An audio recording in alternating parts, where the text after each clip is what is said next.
Welcome to the Lubbock or Leave It podcast, a recruiting podcast on RedRaidersports.com. He's Ben Golan. I'm Matt Clare. As always, we are brought to you by Carnley Properties. If you have any real estate needs in the greater Austin metro area, in the city, the suburbs, ranch land, farmland, everything in between, you name it, Clayton Carnley and his team can get you guys taken care of.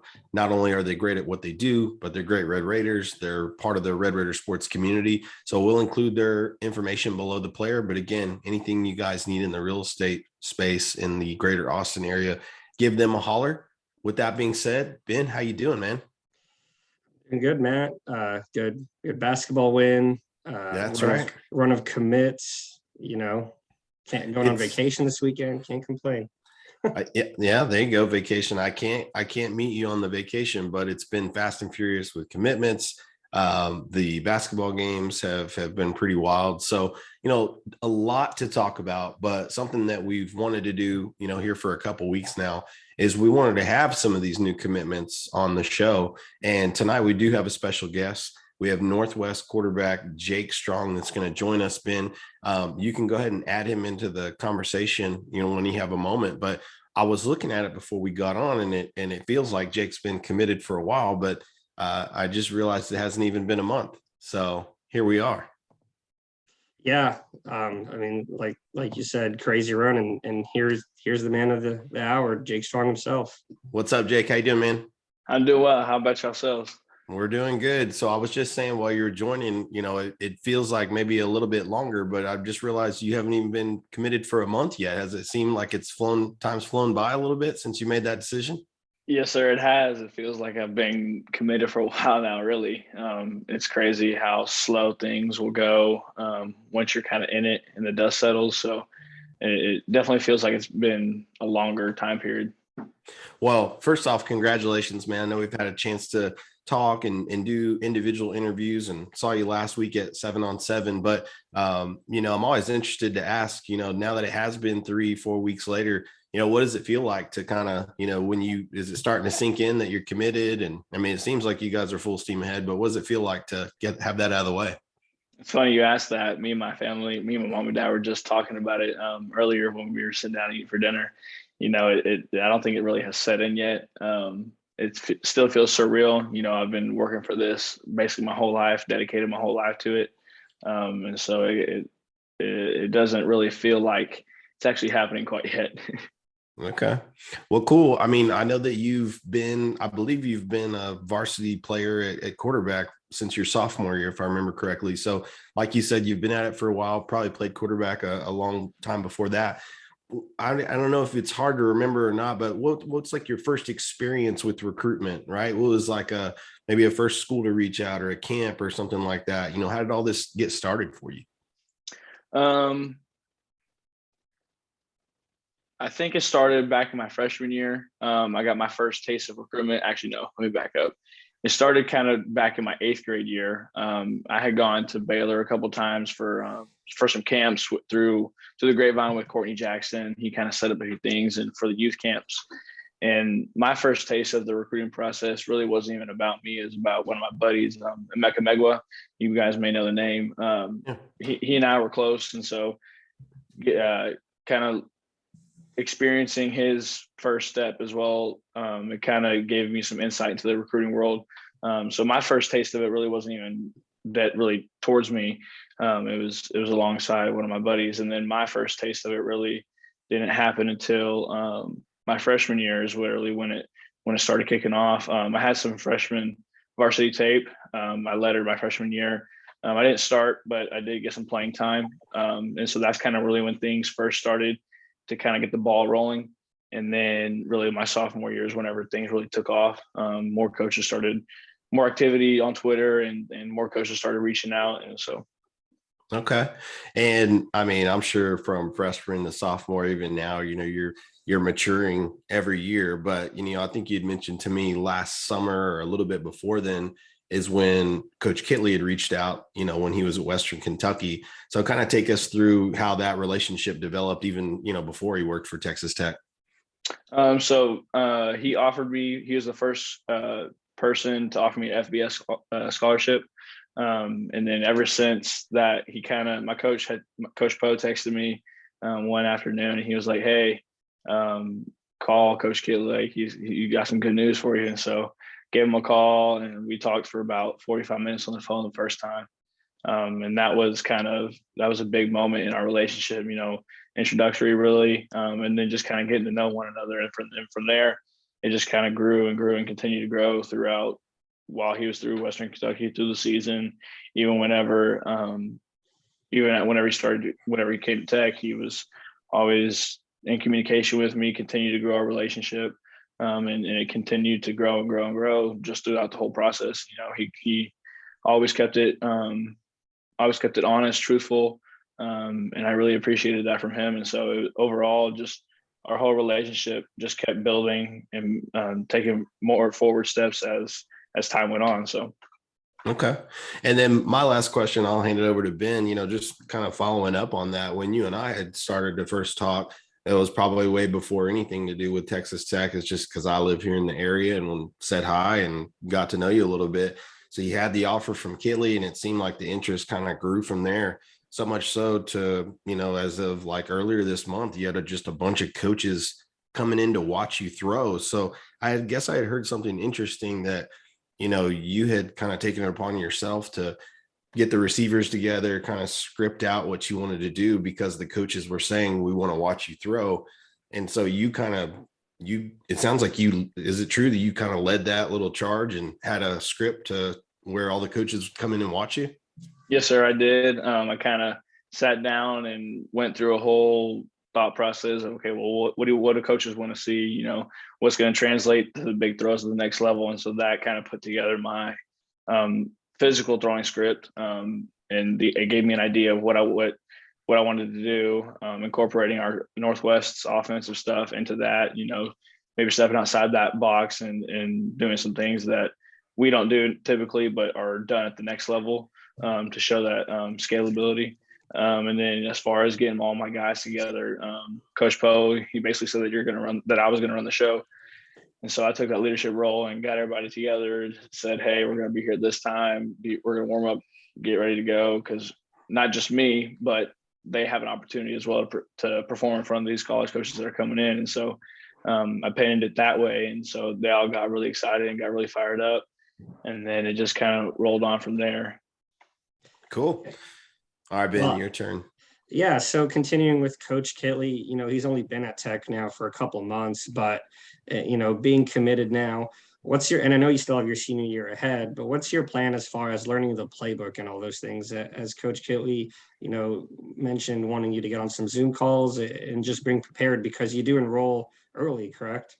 Yes, sir, I do. I'm planning on graduating in December and then enrolling early in January. So as far as learning the offensive playbook and all of that, I'm not really sure how the next steps are going to really go from there, but I'm gonna dive headfirst in and learn as much as I can before I get there, and then that'll make that process much more smoother once I do get there. And so I'm just gonna really, to be honest, I don't know that answer quite yet, but whatever the answer is, I'm gonna attack it.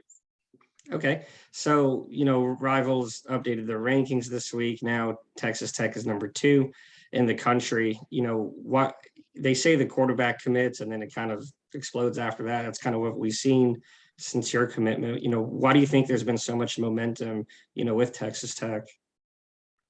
I think it kind of stems from Coach McGuire at the helm. He's very well known in the Texas high school football world from Cedar Hill. He has really good relationship. He's a great guy. And I think that carries a lot of weight. There's a lot to be said about that. So I think kind of stems from that. And then all the guys he has hired on staff, Coach Kitley and all those guys who are around him who have that same mindset and that same culture. It really attracts a lot of attention from kids, and they're very impressionable on kids because those kinds of things, those coaches and those kids, it all meshes together and it just helps out in the end. And anyone who follows you on social media will see that you're doing a lot of recruiting. What's kind of your message? A guy like Cordell Russell, who you play 7-on-7 with, and then a guy like Carson Dean, who plays on the other side of the ball. what's kind of your message to those guys to come join you in Lubbock? Um, Man, it's something special. There's very few words I can find to describe the kind of program, the kind of family that we're building. We're a very blue collar mentality, as I like to say, and I mean, it's special, and that's the only word I can find to describe really what it is. And so, I mean, I'm at a loss for words to really describe, because there's not a lot of words that I can think of to really encompass the kind of family, the culture, and the things we're doing out there. So I'm very excited for the future. So those guys, they got a really big future if they decide to come join the family. Yeah, and I'm interested because your perspective was probably different, right? Your sister graduated from tech, so I'd imagine you had a few trips to Lubbock, so it wasn't like something new for you necessarily to experience, but been through a couple examples out there. I don't know if those guys have ever been to Lubbock, right? So I'm always interested to interview recruits and say, what was your perspective on this, or what did you think of that? And most often than not, they say, yeah, it was a lot bigger town than I expected, or it wasn't the country, or whatever. So we expect all sorts of different answers there, but no, definitely appreciate the feedback. I mean, for you, when you're kind of going through this process, I'm going to go back to my questions earlier. Like, I know that you had a chance to go to like Louisville, Penn State, UCF camps, all sorts of different exposure. I know you mentioned Coach McGuire. We've talked about Coach Kitley, but what about like Lubbock? What about Tech itself? And maybe that culture, really drew you to that opportunity as well. Well, for starters, the fan base is phenomenal.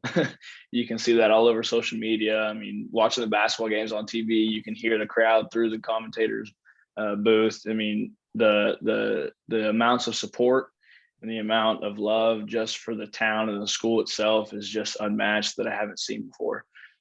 So that is a really big key that I think a lot of places don't have, that Lubbock does, is just the overall support and love for the school and the fan base and the athletes and the students to do well and just be successful in life. Do you have another one, Matt? Yeah, go for it, Ben. I think my kids are going to kill each other in the background here. Give me a minute. Yeah, no. So, I mean, last season you won the district MVP, threw for a bunch of yards, a bunch of touchdowns. How do you kind of follow that up as a senior? What are some of the goals that you have just, personally and as a team? As a team, for starters, we want to make a really big playoff run. We went out in the first round, unfortunately, last year, and with the new district realignments, we have a really big challenge up ahead of us. We're very excited for that challenge, and so we're going to work hard regardless. And I really look forward to the season and this new district, and ultimately making a big playoff run. What are you trying to, personally? I know you do a lot of work. You mentioned blue collar, all that. What are you personally trying to improve upon as you go into your senior year? Now that you have your commitment and you can focus on all that. I just kind of want to continue to refine my mechanics. I'm really big about that. I feel like it plays a really big role in your ability to execute with efficiency. So I want to work on continue to groom my mechanical side. And then I also want to work on my mental side. I feel like that's a strong part of my game, but I feel like I can always get better at it. And there's always something I don't know that I want to know, and that I feel like is going to help me continue to get better at overall as a quarterback. Okay. And then Ben touched on it earlier, right? I mean, it's very early, but 13 commitments. I looked at it before we started talking. Your commitment number 6, and it hasn't even been a month. And then now there's been 7 more commitments, just in that amount of time. It feels like twice a week at least. And then, rumors of more. I don't know. I would imagine the answer is it's been fun. But every story I write and that Ben writes, Coach McGuire adds you guys to like a group chat and shares like social media and all that. So, I know it's been 2 or 3 weeks, like we said, but, how much are you talking with these guys and, getting to know them in terms of the other commitments in the class? Yes, sir. We do have a group chat going, and we talk in there at least once a day, if not more. I'm trying to get everybody to get up there at Tech all together at once. So because a lot of those guys we haven't actually met in person, just kind of correspondence through text messages, Twitter, social media, that kind of thing. So we're continuing to build together and gel together as a family. And so hopefully we'll be able to get to Tech all at once together. It'll really take off from there. Cool. And, earlier when I think Ben was talking about Coach McGuire, you were, it almost sounded like things you had heard from other people, right? Meaning like kids your age, your peers, other recruits. And with Coach McGuire's background, me personally, I've covered Tech recruiting a long time. It feels like a lot more doors are open because of Coach McGuire, his relationship, his energy, that special, whatever you call it. I know you've experienced it firsthand, but a lot of people ask us about it, and that's what we were doing last week. You play on an ultra talented team, so talented that the talent is split apart between 2 or 3 different teams. 2-part question: one, how long you been doing that? And two, I don't know, that's just my sense. It sounds like this is stuff you're hearing from other recruits in terms of like, hey, so you committed to Tech, or hey, what can you tell me about Coach McGuire? Right? I mean, that's the feedback I get from most kids. Yes, sir. Coach McGuire, I mean, like I said, he's a really good dude. He has that it factor, I guess you could call it. And talking with all these kids, they all say the same things about him. And then once you actually get to meet him in person and really experience it for yourself, all those things just kind of align and everything's backed up. He's a really genuine guy. And I think the reason why a lot of kids are gravitating towards him is because he is that way. What you see is what you get. And he's real in that sense. Okay. And then how long have you been doing the 7-on-7 thing? I really started playing I've been playing 7-on-7 since middle school is when I started, and then it really kind of took off whenever I started playing with Flex and Coach O. That's kind of when the exposure really took off, and I've been playing with them for the past 2 years. This will be my final year, so I'm excited to continue playing with those guys for the rest of the 7-on-7 season, and then. Well, you seem like a very competitive guy. I know recruiting's a very competitive thing, and coaches are very competitive. You've got Coach McGuire, you've talked about Coach Kelly, and with Coach Kelly, maybe not a lot of people know him, but they know the crazy stats from Western Kentucky. If I'm a quarterback and I want to recruit receivers, I mean, how's that conversation go? Are you trying to point to some of that and, let them know what the plan is at Texas Tech? Like, how are you kind of talking to some of these guys? It definitely helps. It's a big hitter whenever I'm trying to recruit these guys and really talk to them about, hey, this is the special things we're doing. I mean, Coach Kitley's offense, it speaks for itself and it speaks volumes. I mean, he just set NCAA records this past season with Bailey Zappi at Western Kentucky. And so whenever it's basically a receiver's dream to go play in an offense that just throws the ball consistently 50 times a game. I mean, what receiver wouldn't want to go play in that? So. Okay. Ben? That's all I had. Okay. Well, I just have a last one. I always ask every recruit this. I know you were all in with Tech from all accounts and interviews, but I also know that doesn't mean college coaches lose your phone number, your Twitter, all that. Are there still schools, trying to reach out and show interest even though you've committed?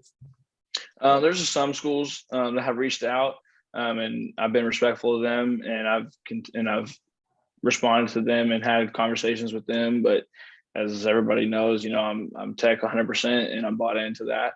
And I'm a very loyal guy, and when I say I'm committed somewhere, that's the truth, and I stand by that. So yes, I've had some conversations with some other schools, but I mean, I'm still committed to Tech, so that's where I lie.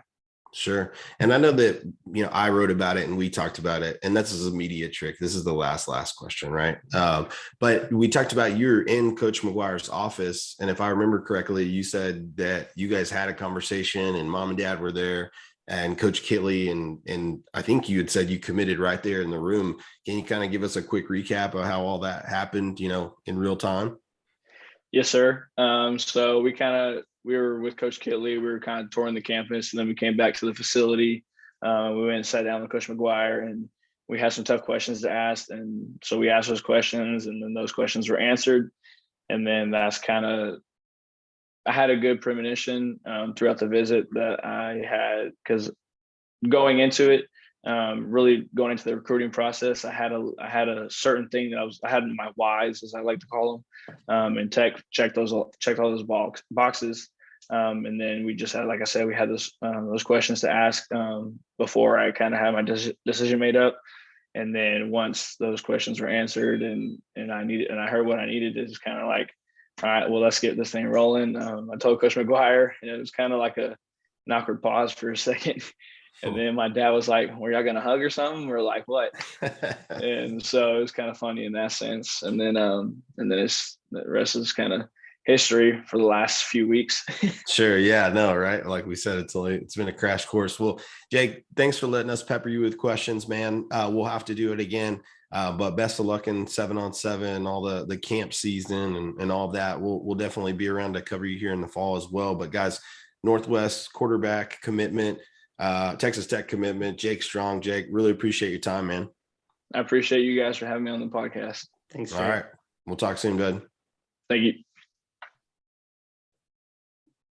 So Ben, I mean, we've had a chance to talk to Jake, several times. His dad's joined the website. I mean, I feel like they're all in, and just seems what you want in a quarterback prospect is you want somebody that's a little bit mature, but somebody that just kind of really loves the game. And I think between talking with him and getting a chance to get out there last weekend and watch 7-on-7, I mean, this is a kid everybody gravitates towards. So, I think Coach McGuire and Coach Kelly have just done a tremendous job of getting him on board, man. I mean, it's crazy that we're having this conversation. I know I said it 2 or 3 times now, but it's barely been 3 weeks, and here we are. So we wanted the conversation with Jake to be the meat and potatoes, but I think we would be remiss to get on here and not talk about the 7 commitments that came after Jake, and the number 2 class in the nation, right, Ben? So I don't know, man. What was the over under on that one? Or what was we should have put some money on the Tech having the number 2 class in the nation, huh?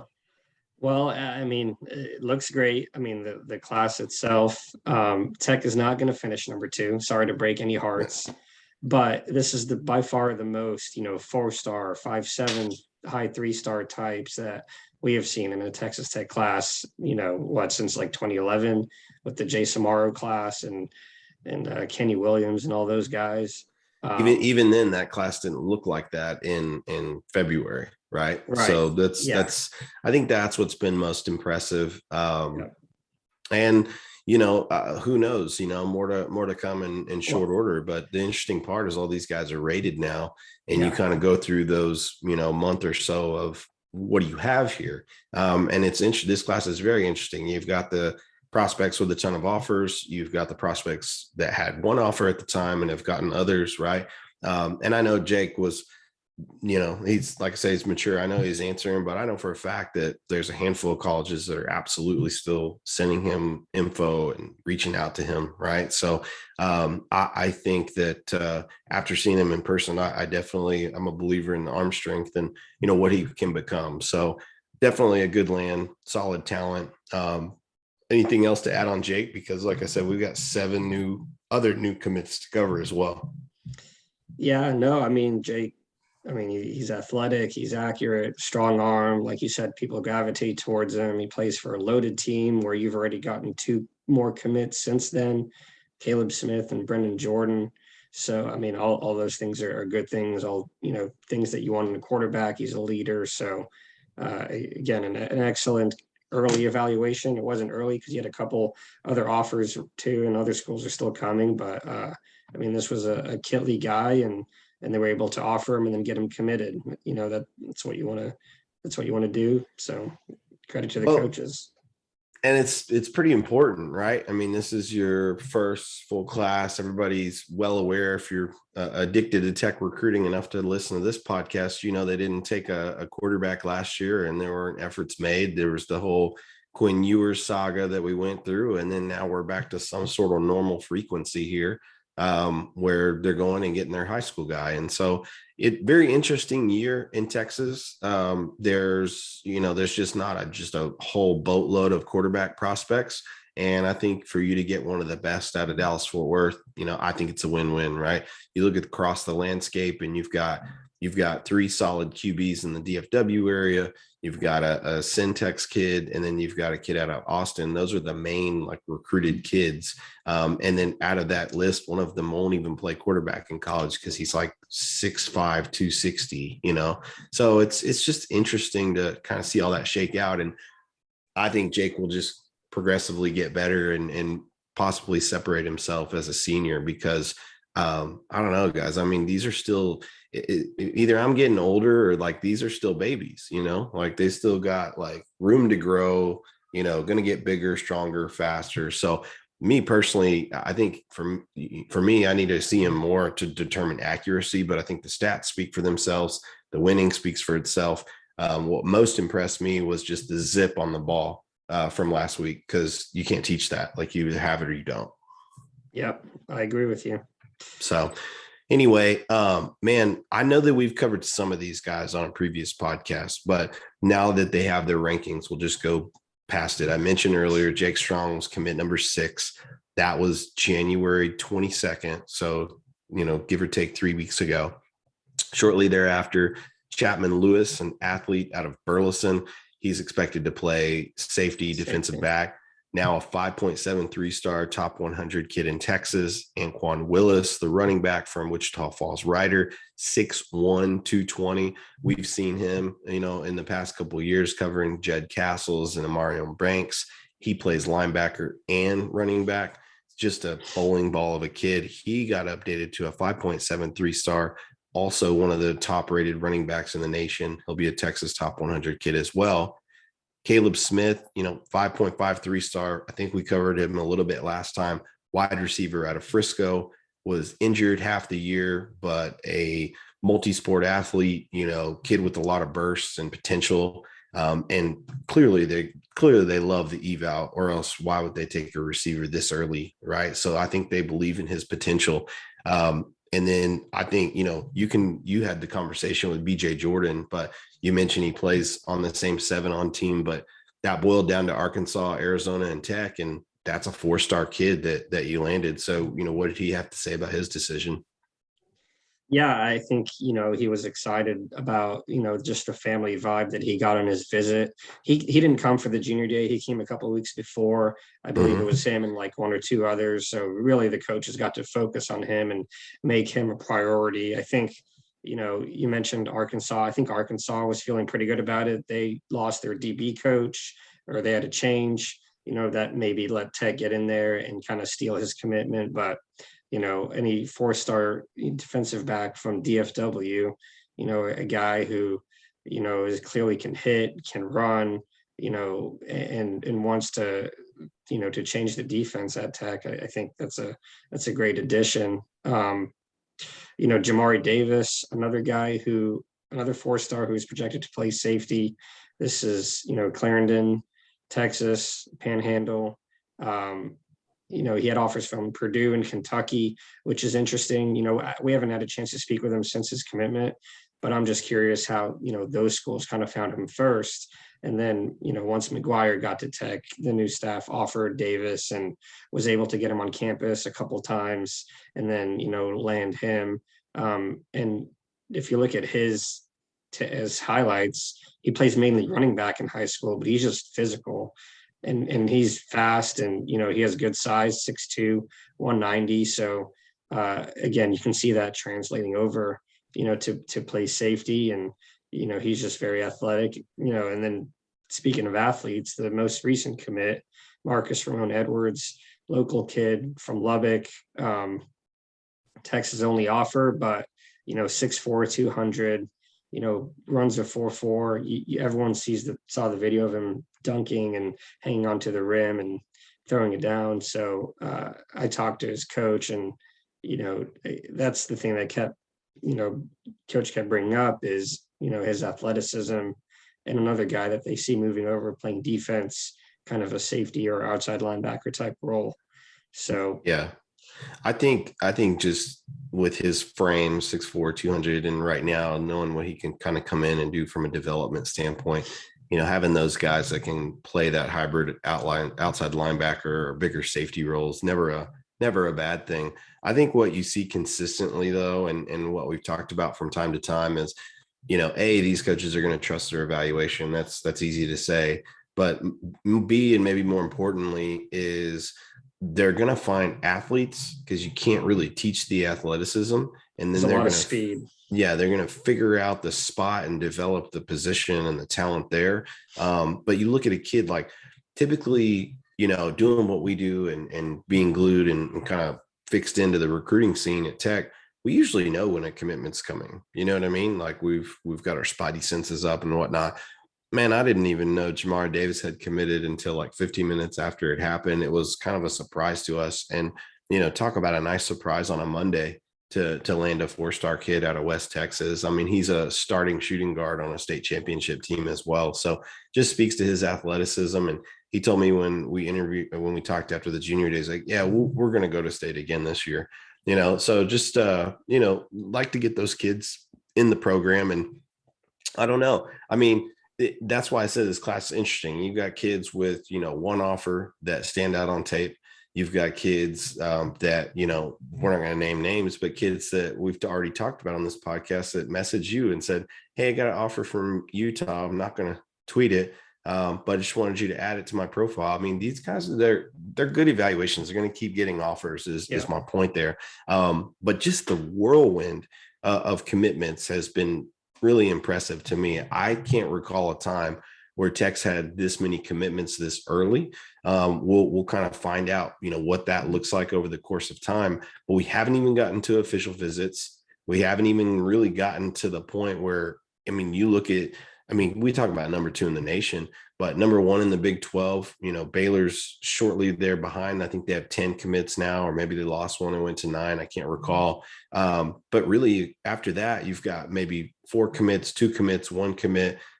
So just what they're doing from a sheer number standpoint, to me, ratings aside, is just very impressive. And it's crazy. This volume won't keep up. But I just think it makes it that much more intriguing when you're going after the kind of caliber players that they are, Yeah, that's kind of the conversation, is because there's so many 4-star types that visited. Like, we just mentioned Cordell Russell, Carson Dean, even a guy like Terrence Green, who's a very high 3-star that they love, who I saw at camp last week. So that's where it comes down to, where do you trust the evaluation and take a guy with maybe 1 offer versus wait on some of these 4-stars. But yeah, it just in terms of sheer numbers, you only get 25 or so, give or take. So well, and you're halfway there. Yeah, those are examples of guys that we know that they're in on. I was catching up from today and saw that you'd posted they had offered a defensive lineman from, Euless Trinity. So yeah, that's what I like about this approach. You're not just going to wait on, these 1 or 2 guys to make their decision. If you can go evaluate and find someone else you'd be comfortable with having. And I think that creates weeks like you just had. Like maybe a kid like Jamari Davis sees a 4-star from Mansfield commit and says to himself, well, I don't really want to move to Kentucky or Purdue, and it'd be sweet to play right here. I'm going to go ahead and commit. Why wait?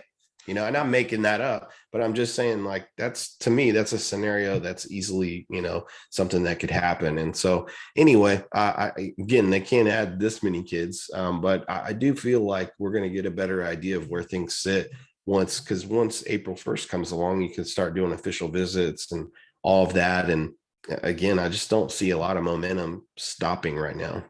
Yeah. You got, and you have a good mix of, like, you have 6 guys who I would consider West Texas, a bunch of Dallas. You even have, a Houston area, like a TJ West from Humble, or, who else am I missing? Whose tape I really like the more I get to know about him. Yeah, That could be a sneaky good tape. Yeah, he could be an outside downfield type of guy. But yeah, man, we're gonna have to make some road trips this fall. It looks like, see some of these guys. I'm down, man. Let's do it. I know that was a lot in one comeback episode, Ben, but good stuff. For Ben Golan, I'm Matt Clare. This has been the Lubbock or Leave It podcast, sponsored by Carnley Properties. Check the information below the player and give them a holler for any real estate needs in the Austin metro area. We appreciate it, guys. We'll see you next time.